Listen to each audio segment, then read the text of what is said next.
Hi, everyone. My name is Guido Di Pasquale. I am the Managing Director with Partners for Automated Vehicle Education in Europe. Welcome to our third virtual panel. Today, we will be discussing the ethical considerations involved in the deployment of automated vehicles, including, but also beyond, issues like data privacy or the trolley problems. In fact, the discussion is about the fostering of a responsible approach to disruptive technologies, with innovation serving as a purpose beyond its own sake. So it is about responsible innovation. In this panel, we will examine the behavioral changes also that are expected to accompany the widespread adoption of AVs, including changes in the usage of road, vehicle ownership patterns, and transportation habits of users, non-users of roads, vulnerable road users, and citizens in general. So it is essential to anticipate and prepare for these changes and to provide relevant and acceptable mobility solutions for all, taking into account the existing transport ecosystem, of course. Well, to talk about that, we have three distinguished panelists with us today. Let me welcome them.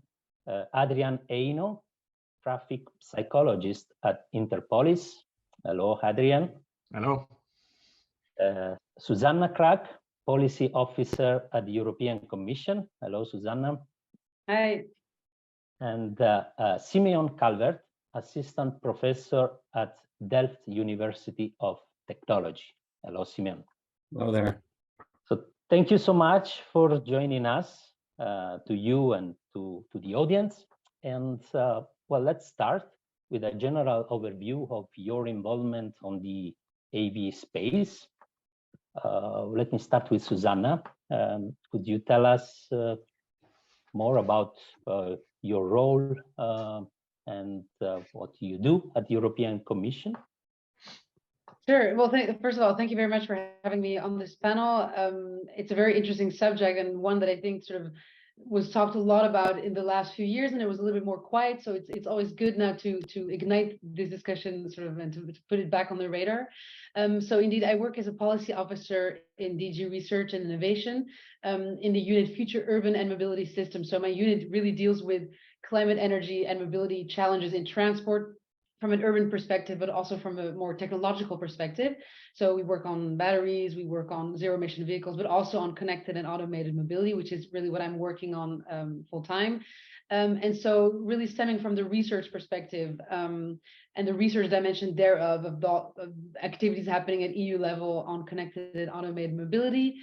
And for us, that takes the form of a public-private partnership, but also activities under our Horizon Europe framework program, which everybody might be aware of. And really, yeah, with regards to the discussion that we're having today, in order to make this a sort of a safe and a fair and an ethical transition, we really push for this responsible research and innovation approach, which really revolves around anticipation and reflection, and inclusion, transparency in the research process. So that's really what we're promoting, not just in the research process, by the way, but also with the entire stakeholder community. And so we published a report on ethical issues in 2020, and so I'm happy to talk about that really and to dive more deeply into the recommendations. Yeah. Thank you, Susanna. We will come back to that shortly. And Adrian. Yeah, could you tell us about more Interpolis and your role? Yes, hello, Guido. Thank you also for being here. Yes, as you said, I'm Adrian Heino. I'm a traffic psychologist at Interpolis. Interpolis is an insurance company in the Netherlands. And we are very focused on traffic safety from a behavioral point of view. So you could say we'd like to try to find out why smart people do stupid things as it comes to traffic, to understand more about the behavioral aspects, the motives, the reasons of unsafe behavior, and from there on, we'd like and we try to do the best all we can as an insurance company, together with a lot of partners, to find and invent, you can say, measures to help people to change their behavior towards a more safer option as it comes to traffic safety. Thank you. For this aspect, with the upcoming automated vehicles, we think there will be new risks, other risks on the behavioral level, not only caused by the people driving or sitting in those vehicles, but also of the environment, pedestrians, cyclists, how they react, how they should react, how they will react. So that's a bit why we are very interested and involved in this topic. Yeah, that's interesting indeed. Thank you, Adrian and Simeon. Yeah, you are from TU Delft and you are a researcher. So can you tell more about what you do? Yeah, certainly. And again, also thank you for having us as part of this panel. So I am Simeon Calvert. I'm an assistant professor at the TU Delft at the Department of Transport and Planning. I co-lead the DIT lab on data analytics and traffic simulation. Within that lab, research lab, we have a large number of people from different backgrounds focusing on data, but also traffic related solutions for many problems or challenges that we see out in the traffic scape. Personally, I'm a traffic engineer, but I believe solely in a multidisciplinary approach to solve many of our traffic problems. That's including ethical aspects, behavioral aspects. And a lot of my research, certainly in recent times, is focused very much on the impacts of technology on traffic flow, especially on road traffic flow. And one of these technologies is certainly automated driving, and how that impacts basically many aspects about how we drive, how we interact on the roads, but also in aspects regarding traffic performance and also safety. So I think these are aspects that are going to be discussed also during the coming half an hour to 45 minutes. And I think also much of our research is focusing on many of these aspects from a multidisciplinary approach, which I think is so essential. And as part of that, we're also involved in a number of different projects on these topics. Yeah, thank you. Thank you, Simeon, and welcome to all of you again. So I will start with Susanna. We have this narrative also at PAVE Europe that we believe it a lot, that automated vehicles can really improve safety and sustainability, inclusiveness, equity, and the overall efficiency of our transport system. But yeah, the vision, the future vision of autonomous mobility should also incorporate a set of ethical, legal, societal consideration. You mentioned the report published by the European Commission. Now it is, I guess, 3 years ago, but it's an important piece of work, and it's talking about ethics of connected and automated vehicles, and it gives some recommendations, and it goes deep into these topics, and we would like to hear more about that, and also if you have some personal or based on your experience in the last 3 years after the publication, if something has changed, or what are the key recommendations or outcomes of this report. Right. So indeed, it's already been a couple of years since we published this report. I mean, of course, it's still relevant as ever. I'd like to think that indeed we push for this responsible research and innovation approach with this report. And at the time, the questions that revolved, or the ethical questions that were very much discussed, were trolley problems, were more on the liability side, on risks, which are also very important. But what this report tried to do is really go a little bit beyond that. And so not just also put the ethical burden on the shoulder of users or of citizens, but really look into sort of the collective responsibility that we have when we're looking into designing and developing these vehicles and this new type of mobility. So we have 20 recommendations that we have published. So this was, by the way, an expert group report. So we had 14 experts in the field of mobility, in the field of philosophy. I mean, a variety, really multidisciplinary group to talk about this. And so these 20 recommendations were structured according sort of to three main parts. So you had road safety, you had data and algorithms, and you also had a responsibility section. And again, the main idea was also to take the research aspect within, but to really address the entire stakeholder community on this. And yeah, I think that it's, I mean, which are the most important? They're all quite important. You know, we had recommendations on safe design. Obviously, these vehicles should not, you know, do any harm to people. There were recommendations on transparent data collection, on explainable algorithms, increasing also AI literacy, public participation. I mean, it really went beyond just sort of, again, as I mentioned, sort of trolley problems or dilemmas. And so, yeah, I mean, we have seen, so based on these recommendations that we have published, it's quite difficult to follow them up, because everybody really has a role to play in including and integrating these ethical questions into the work that we're doing all together. But obviously, working as a policy officer, you don't have the same approach as a researcher, you don't have the same approach as a developer.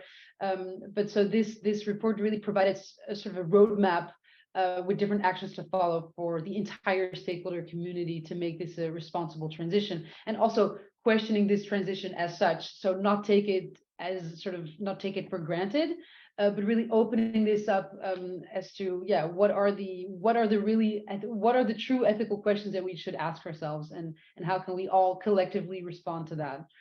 That was really the main aim of the report.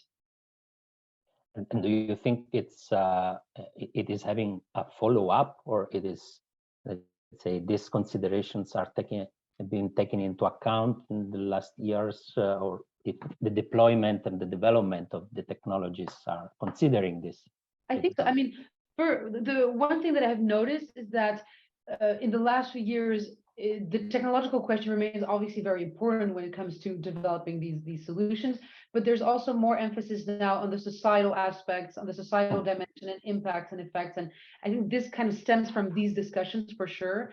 And then in following up sort of more in detail these recommendations, on our side, on the research side, we have tried to incorporate this in the call for proposals that we are publishing under Horizon Europe. So, for example, when it comes to traffic, sort of traffic changes, inequalities, and for vulnerable road users. I mean, these are things that we have included in our calls. But then there's also regulatory questions that need to be addressed, which are also happening in parallel. So it really demands sort of a joint effort. But we did, I mean, in terms of research, we're following this up. And again, our entire Horizon Europe framework program really revolves around this idea of responsible research and innovation. So within the research that we are funding, this is already taken into account, really to make sure that we are answering to these challenges in the mobility sector, with our sort of priorities in mind. It has to be sustainable, it has to be safe, and it has to be accessible. So I would say yes, but it's a work in progress for sure. Yeah, it's a work in progress. Yeah. And we'll see also the outcomes from the projects that will come. Exactly, yeah. Thank you, Susanna, for starting this discussion. And now I would like to ask Simeon about this. I'm quite curious about this concept that you developed and published recently on the meaningful human control framework. It sounds like that always should be a human behind the technology, whatever form.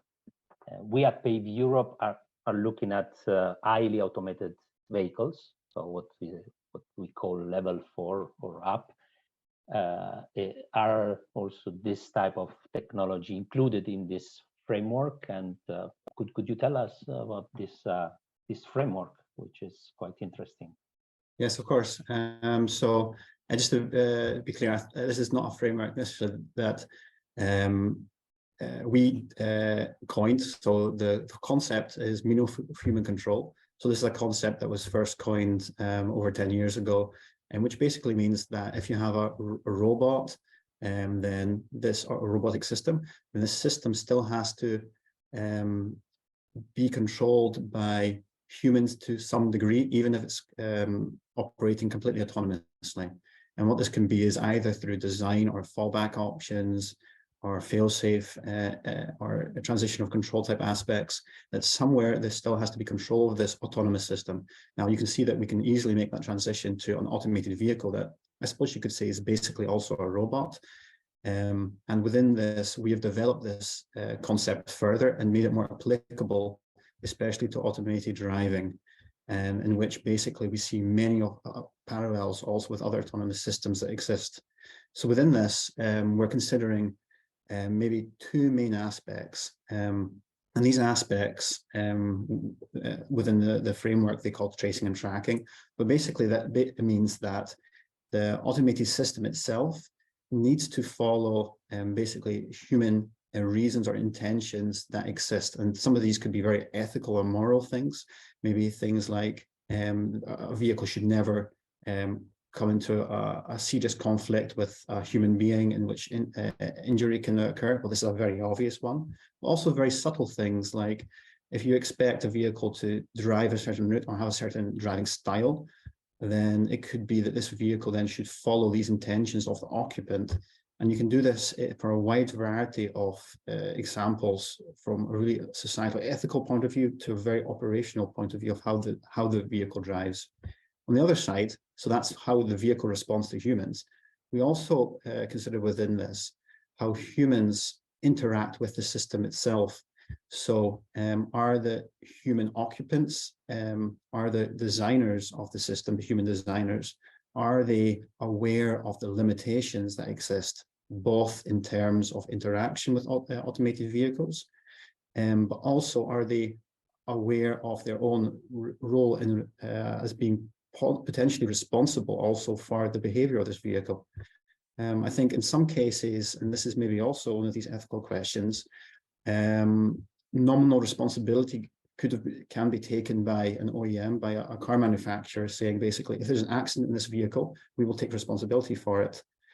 But is this realistic from the sense that is that going to solve future incidents of future problems just by them nominally taking responsibility? Or do we also actually have to look at where the real responsibility over the control of the vehicle lies? And is this something which is captured in the way that the system, the vehicle system is designed, but also the infrastructure system? And if there are gaps in this control, then this can also lead to incidents. And we've seen incidents occur in the last few years with many experimental versions of automated vehicles. I think a clear example I can give is if you give somebody an automated vehicle, you say, here is the manual, it's your responsibility to read that manual and then take control over the vehicle when that vehicle requires it. Well, firstly, can we expect the driver or the owner to read that manual and understand it? And even if they do, and they're driving in this vehicle, can we reasonably expect them to monitor this vehicle and its surroundings at every single situation? Or is that something which is not realistic? And we know from psychology that it's not realistic that somebody can monitor a vehicle like this for whatever length of period. So within that, we already see a potential gap in control, even if that is from a legal perspective covered. So this is a bit of a contradiction that exists. And I think with this concept, what we're basically saying is, this concept can offer the opportunity to actually close many of those gaps by incorporating it in many of the regulations and also the design principles that are taken. Thank you, Simon. Very interesting. You mentioned that it's a matter of psychology, and here we have an expert. We have Adrian, who is a traffic psychologist. And Adrian, your job is around humans, I guess. It's understanding the behaviors or the potential change in behaviors of people. And autonomous vehicles will require some behavioral changes, as Simeon mentioned. And what are these? First of all, what are these changes from your point of view? And what could be the challenges or barriers to promote these behavioral changes towards the adoption of automated mobility? Yeah, well, thank you for your nice words, Simeon, because what you said is right. Humans are not very good in taking over control from automated systems because it's very hard. It's a vigilance task to put your concentration on something that's not asking for your mental effort most of the time. So that's a real problem. And I think the challenge is for automated vehicles, the design is to take that as a starting point in design. So humans are prone to make mistakes. That's what they do. That's how we are made. We're not perfect. And we should really understand what mistakes we potentially make if we are using automated vehicles.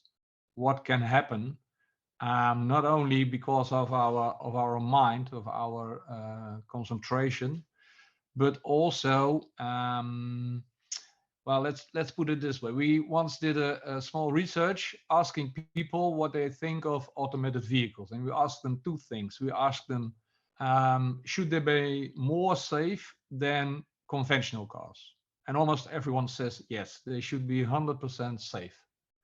And on the other hand, we asked them if they want the vehicles to be made so the human driver can take over control at any moment. And almost everyone says yes. So I want a car that is 100% safe, but I want to be, in the end, be able to take over control. While knowing that 80 or 90% of traffic and safety has to do with the human limitations, that's a paradox. So that's a dilemma we have to think of by the introduction of automated vehicles. Is it possible to let people give over the control to the automated vehicle? And if so, is it in all instances for 100% that he or she can take over give over the control? Or are there instances that, as Simeon said, there are instances you have to take over control as the human driver, as the occupant? And I think that's one of the major starting points in the design of automated vehicles. What's the role? Well, I always understand that the level 4 and up is said to be the human driver is out of the loop. But I think he should be in the loop, even in level 4 or 5, but in another role, in another position, but not totally out of the loop, because I think that's a real challenge for people to do, to give over control totally and not having any responsibility anymore. And that's in the vehicle. Outside the vehicle, you have still other problems. What will other road participants do in interaction with an automated vehicle? You said, Ned, you just mentioned in Helmond, you were driving an automated bus and one was throwing himself for the bus and the bus stopped. But that also has an ethical point of view. If a lot of vehicles are automated vehicles, what will the other road users do? With interacting automated vehicles, will they participate or will they anticipate that the vehicle will stop if they cross the road? So now we stop if we see a car coming, but then I can walk on because the car will stop. So that's also another behavioral aspects of these cars. So not only people using them, but also people not using them, but interacting with them. Are we becoming very antisocial road users? Because we can do all kinds of things because the automated vehicle will stop, will try to avoid an accident. I think there was one guy who said, if you want an automated vehicle to be 95% of the time to be safe, it will not drive for 95% of the time. Because everyone will take into account that it will stop. You can cross the road whenever you want.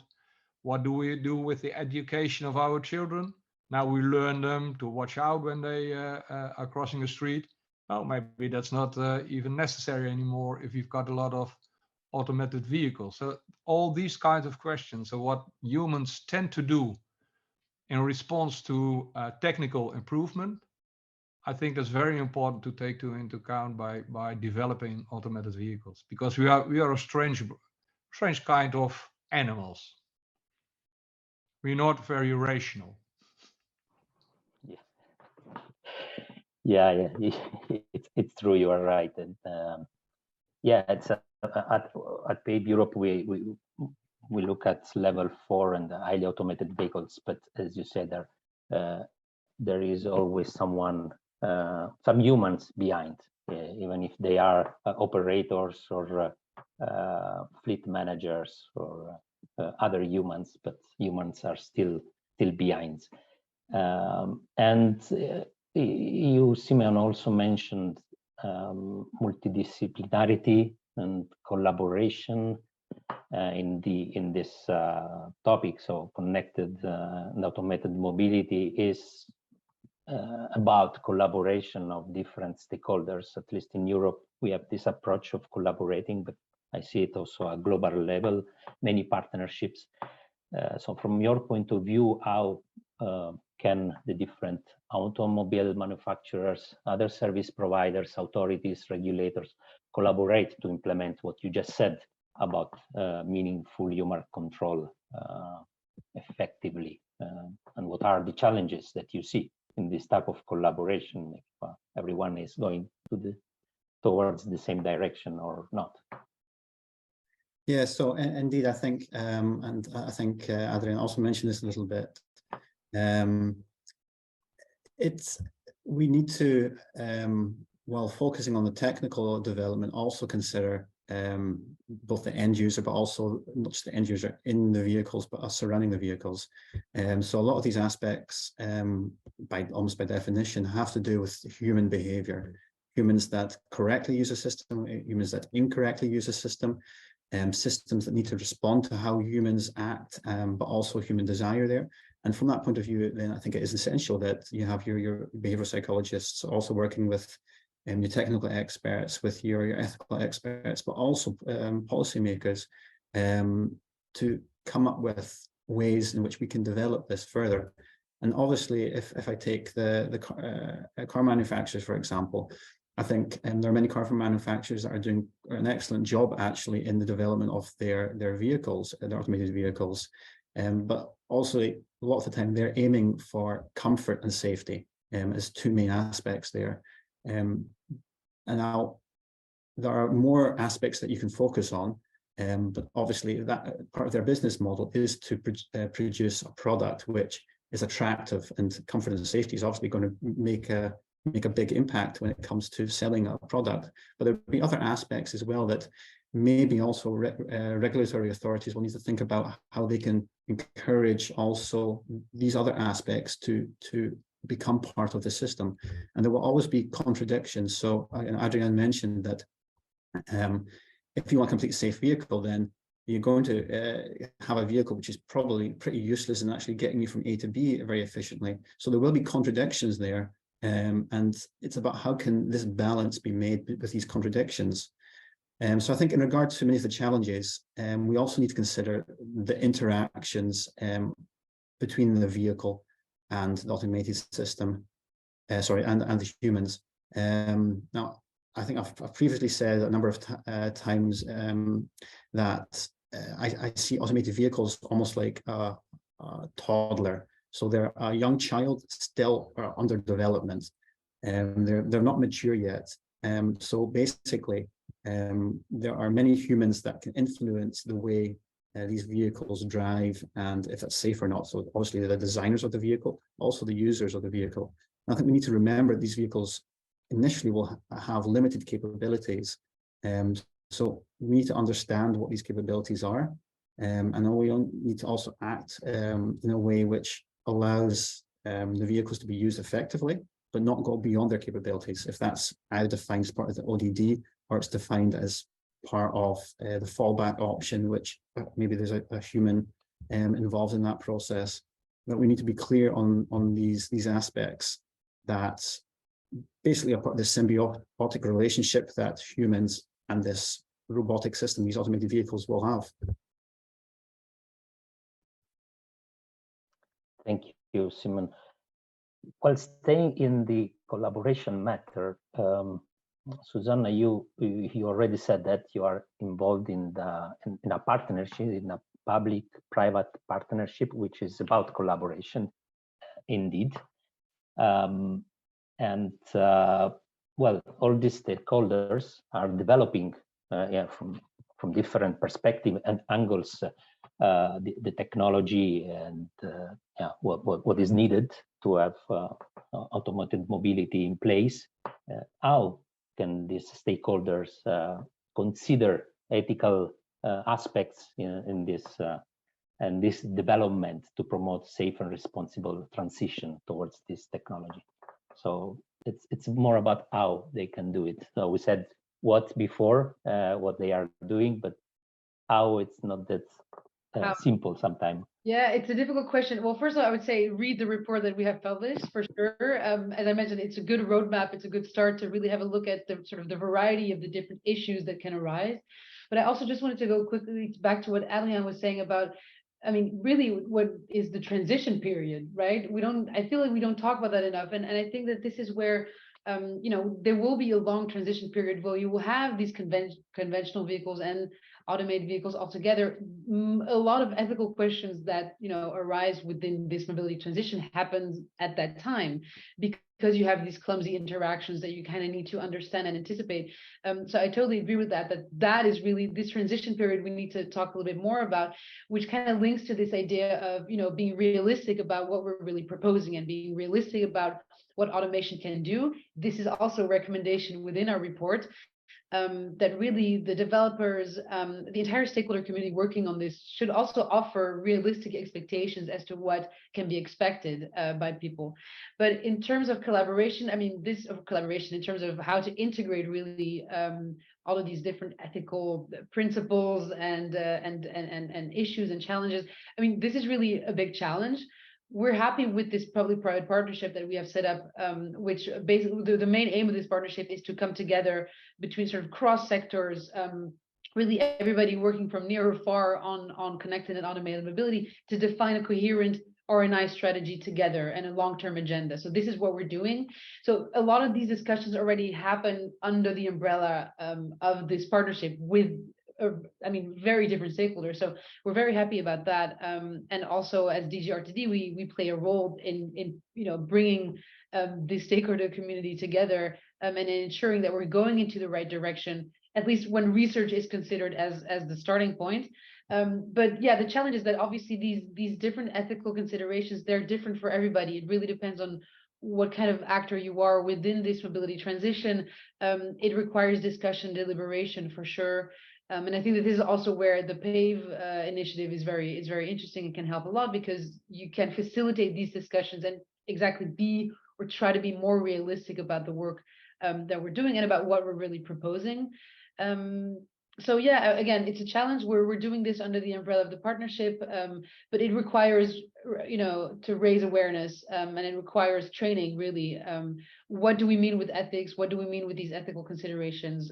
How do we understand them all? And going back to my main point, really, how do we understand automation and what it does, and what it can really bring to the benefit of people or of the economy, the environment?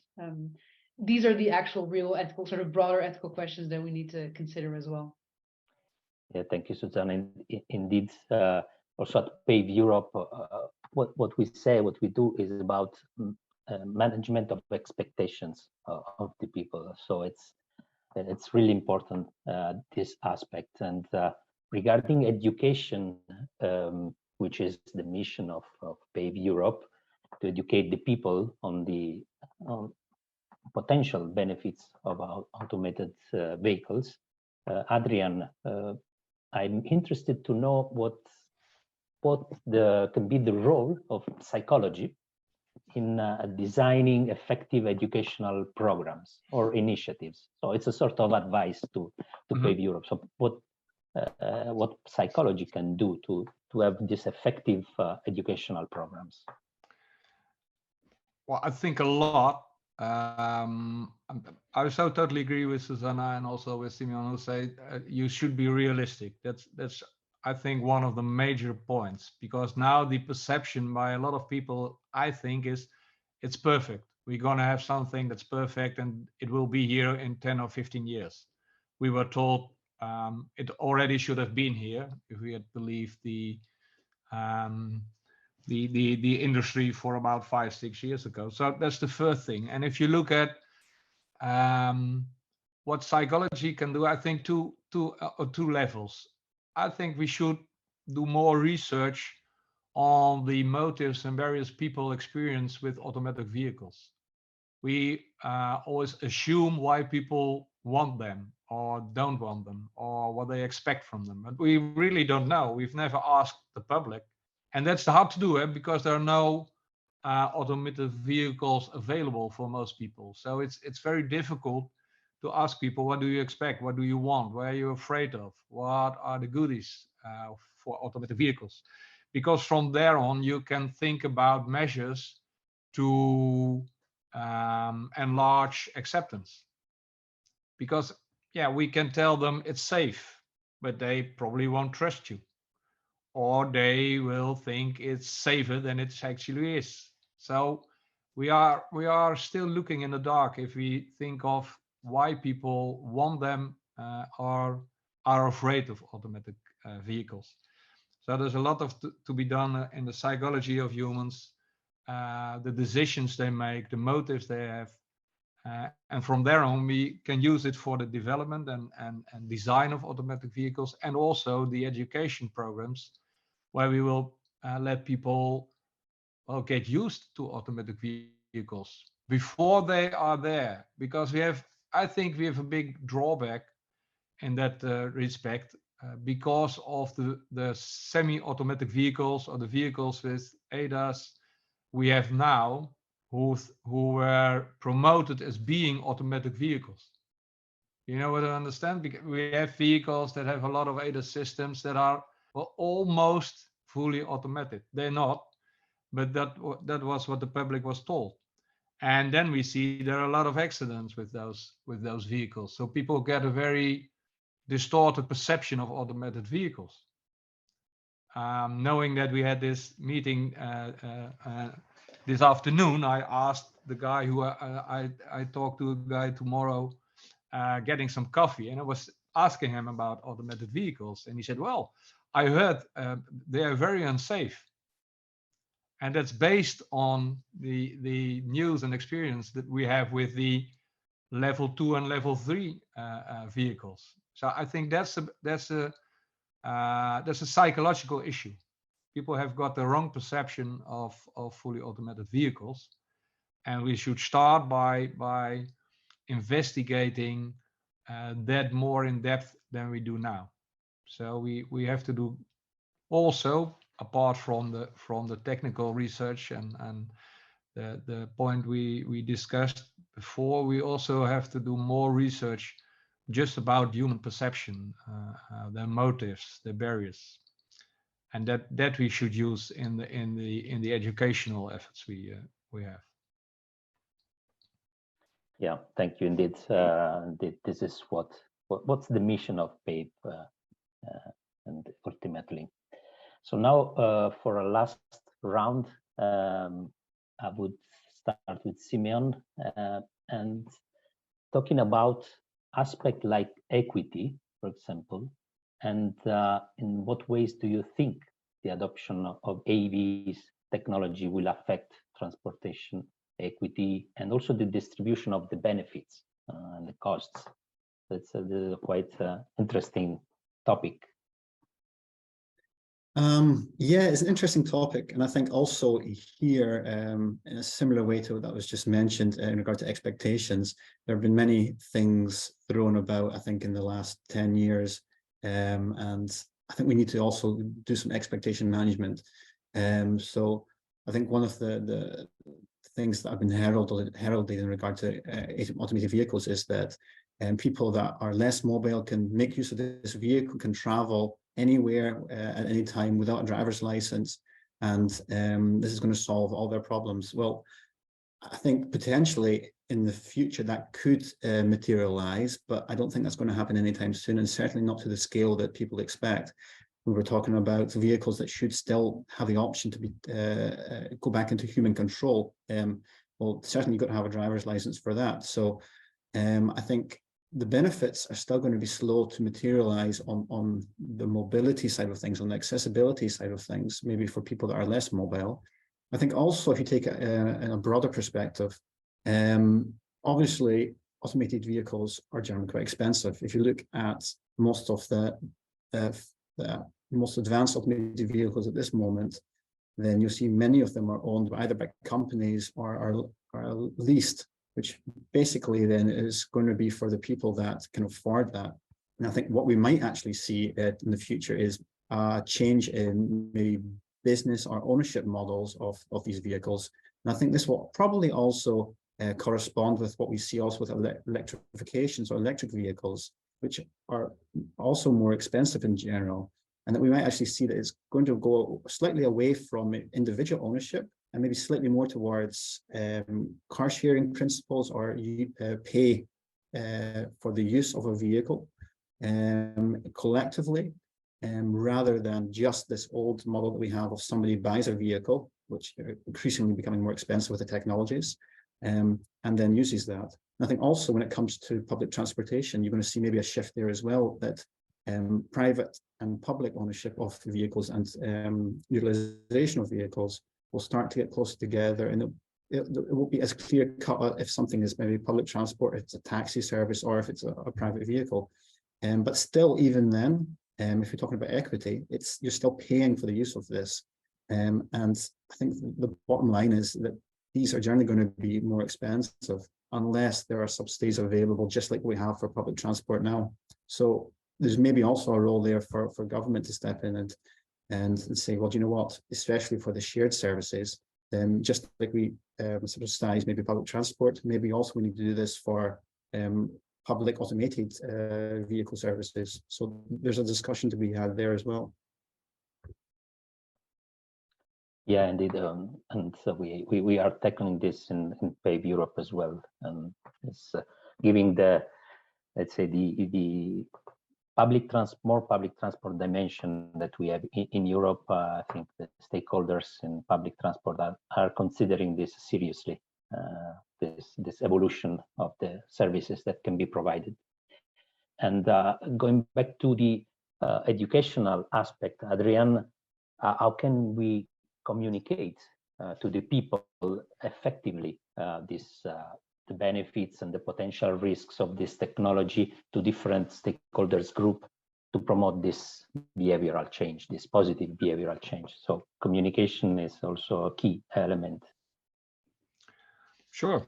And if you look into the principles for behavioral change, where we're talking about, there are 2 or 3 things are very important. First of all is you have to be very, very clear what behavior you are targeting.